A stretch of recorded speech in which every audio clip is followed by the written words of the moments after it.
I really want drivers to decide if Lyft is now giving them, the drivers, more control over their trips. So commenting on this video is crucial, right? Maybe even rewatch certain segments and say, hey, you know what the article said there, that's not true. Or yes, this is true. Or yes, this is a step in the direction. Or they are not doing anything for us. Because I really want David Risher, the CEO, and his crew to read the comments, because they're pushing out all this like positive information. But is it really positive? I mean, is Lyft really giving drivers more control? Are they? Question mark. Or is this just another fluffy article that was sent to the press and they push out? So drivers will now have more control over where they take trips, location, right? Including the ability to set a specific pin and radius for pickups and drop-offs. Pretty cool idea. I like the idea. But are they doing it, right? Are they doing it correctly? Are you seeing the benefits? Are you seeing the profits? Are you making more money? Are you being kept safer through this new system? Or does this system really not exist yet, as they say? Lyft is rolling out a handful of new product updates as it works to court drivers and retain riders on the platform under its new CEO.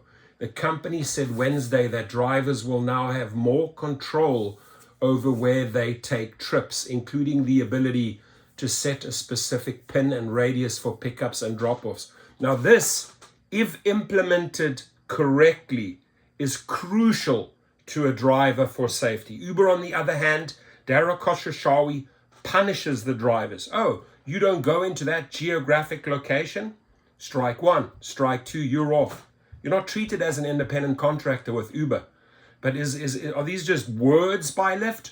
Or are these new implemented ideas and technology actually working, and will they keep you safe? That's what I'm concerned about. I would say, number one, safety, because without the safety, you're not making money, folks, right? If you are not kept safe in your four walls, in your car, on your four tires, it's meaningless. Money is meaningless. This here is meaningless without safety, right? Look what happened to the Houston driver. Look what happened to the other Houston driver. Look at the lady that shot the guy in El Paso, right? I mean, it's just story after story after story.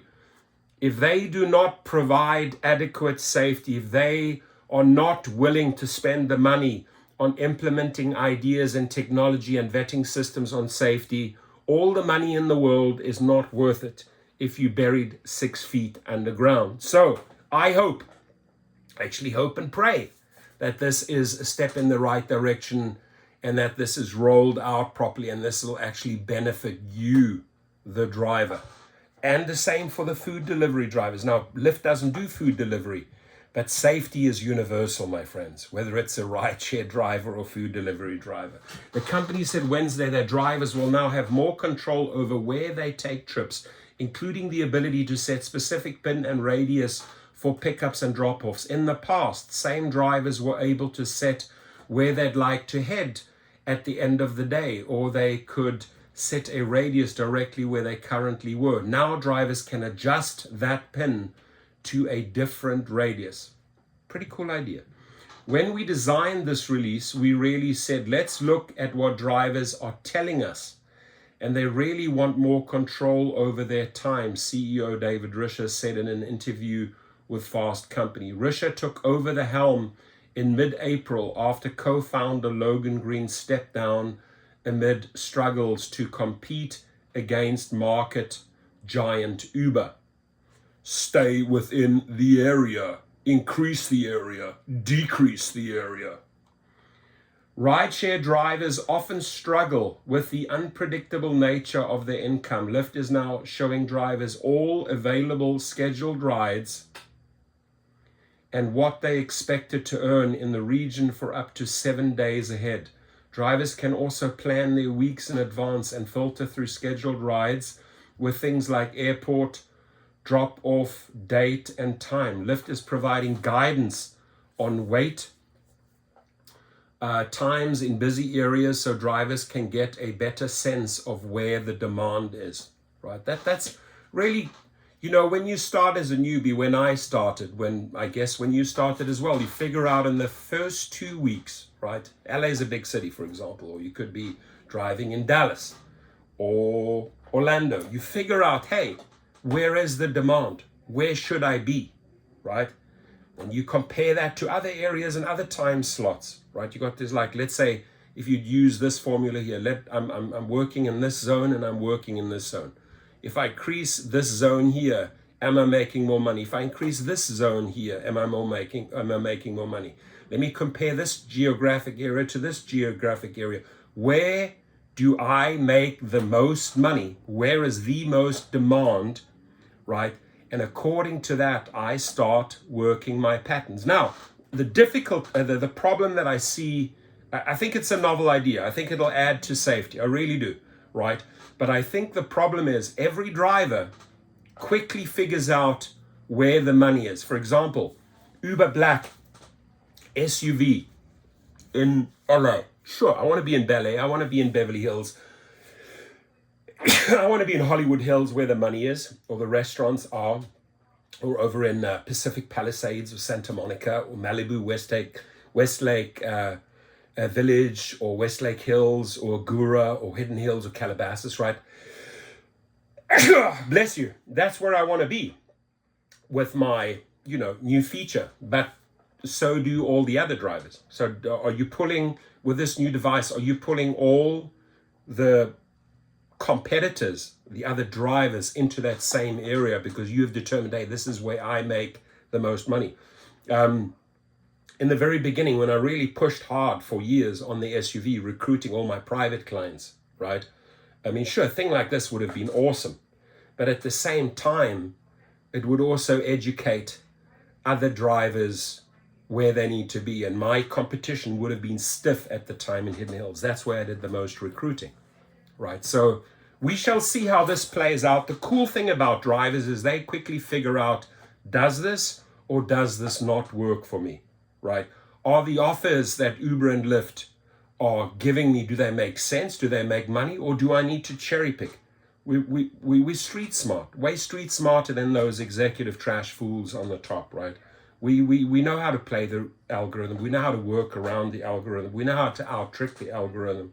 The question is, what are they up to here with this? Okay, increasing the area, decreasing the area, right? What are they up to? Do we figure out a counter plan? Will this work for every driver? Will this work for you? The big thing is we're really taking driver feedback seriously. We really are. Okay, now that's a pretty damn big, bold statement there, David Risher. And I know you told me you watch my videos, so I'm talking to you right now. The big thing is we're really taking driver feedback seriously. If you took driver feedback seriously, the number one thing, and you made a little 5 to 10% adjustment, is earnings, right? So if you took feedback seriously, you would start jacking up their pay to try and keep drivers, right? That's number one. Number two, if you took driver feedback seriously, I want to be kept safe. I don't want to be put in all these crazy situations with these thugs, kidnappers, carjackers, etc., right? Number two. Number three, don't just take the rider's word or the passenger's word. Get a panel that quickly accelerates fast past back on the road after a wrongful deactivation, right? So those are like really the three key factors where I feel like the drivers have given you the most feedback, but you've done the least. You've done something.